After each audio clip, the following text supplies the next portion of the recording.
Salut les amis, j'espère que vous allez bien. Voilà, j'aimerais aujourd'hui partager avec vous sur le thème pourquoi et pour qui je fais les choses.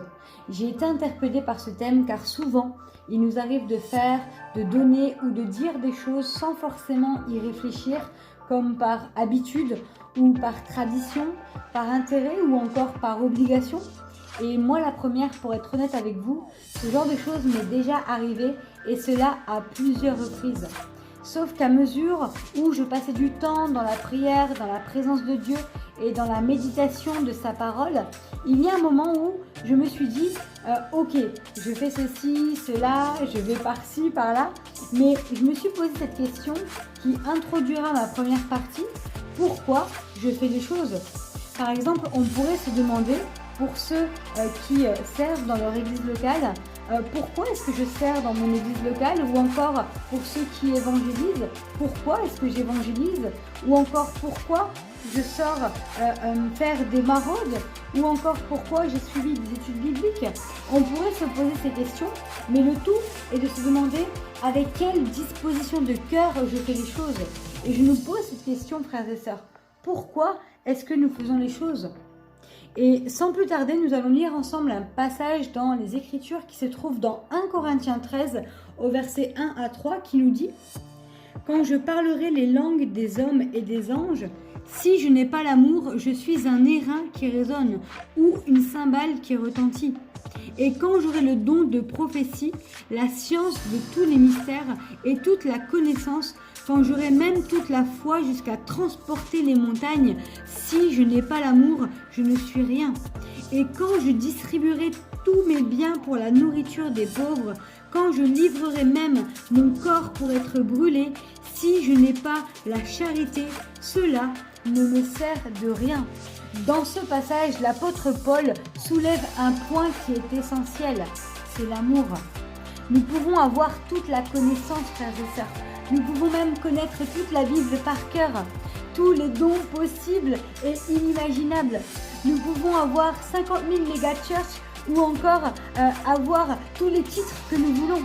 Si l'amour n'est pas ce dont nous sommes remplis, si l'amour n'est pas le point central, si l'amour n'est pas la base, tout ce que nous ferons sera en vain. Et je nous encourage à examiner nos cœurs, et moi y compris, avant de faire ou de donner, de dire quoi que ce soit, de nous poser la question, pourquoi est-ce que je fais cela ?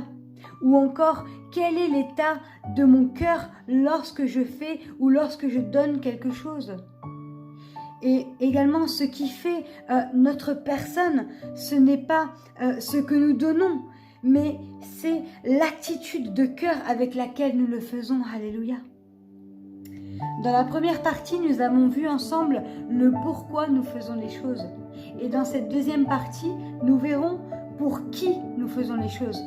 Et pour introduire cela, on va prendre dans un premier temps un passage dans Matthieu au chapitre 22, à partir du verset 37 à 39, qui nous dira « Tu aimeras le Seigneur ton Dieu de tout ton cœur, de toute ton âme et de toute ta pensée. C'est le premier et le plus grand commandement. Et voici le second, qui lui est semblable. Tu aimeras ton prochain comme toi-même.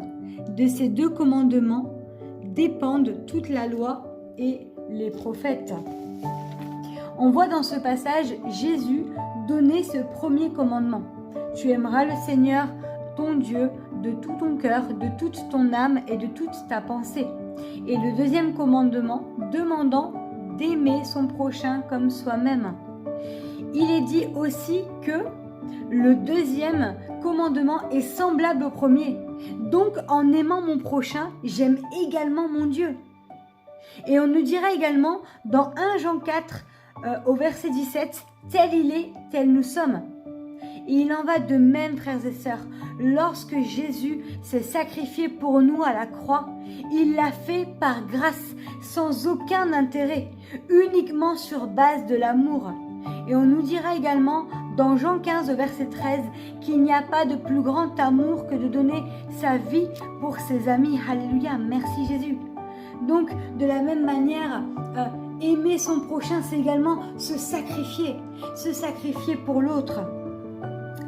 Nous allons prendre également un passage qui se trouve toujours dans Matthieu, mais au chapitre 25, à partir du verset 34 à 36 dans un premier temps, où il est dit « Alors le roi dira à ceux qui seront à sa droite, venez, vous qui êtes bénis de mon Père, prenez possession du royaume qui vous a été préparé dès la fondation du monde. Car j'ai eu faim et vous m'avez donné à manger. J'ai eu soif et vous m'avez donné à boire. J'étais étranger et vous m'avez recueilli. J'étais nu et vous m'avez vêtu.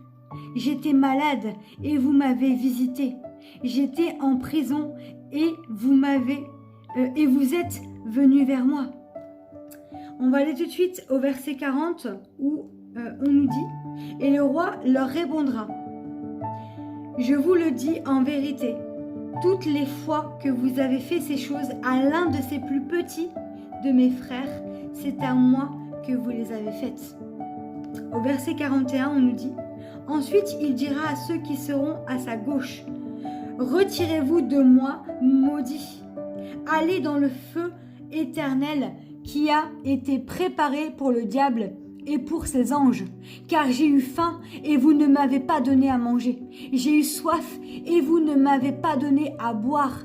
J'étais étranger et vous ne m'avez pas recueilli. J'étais nu et vous ne m'avez pas vêtu. J'étais malade et en prison et vous ne m'avez pas visité. » Dans ce passage, on voit également dans ce passage que Jésus est très clair.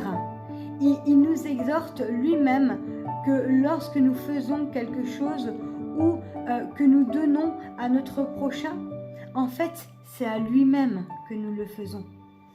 Donc, lorsque tu donnes du temps à ton église locale ou pour des sans-abri, ou même lorsque tu consoles quelqu'un, ou lorsque tu partages la parole avec quelqu'un, ou encore lorsque tu vas donner des vêtements à des personnes qui sont dans le besoin, en fait, c'est à Jésus que tu le fais.